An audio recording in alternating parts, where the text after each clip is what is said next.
ইয়া রাসূল আল্লাহ, আমাদের রব কি এত কাছে যে রবকে চুপি সারে ডাকবো? আম বাঈদুন ফানুনাদি, নাকি অনেক দূরে যে জোরে জোরে ডাকবো? তখন সূরা বাকারার 186 নম্বর আয়াত আল্লাহ নাজিল করে বুঝাইয়া দিলেন যে আমারে কেমনে ডাকবা।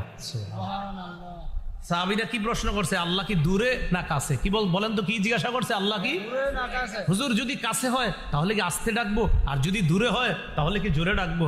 আল্লাহ কয়, নবী সাহাবীদেরকে আয়াতটা শোনায়া দেন, সূরা বাকারা 186 নম্বর আয়াত। ওয়াইদা সাআলাকা ইবাদি আন্নী ফাইন্নী করিব। আপনার কাছে আমার বান্দারা যখন আমার ব্যাপারে জিজ্ঞাসা করে, আপনি বলে দেন ফাইন্নী করিব, আমি কাছে। সুবহানাল্লাহ।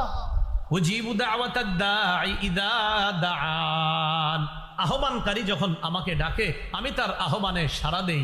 ফাল্যাস্তাজিবু লি, তারাও যেন আমার আহ্বানে সাড়া দেয়। ওয়াল ইউমিনু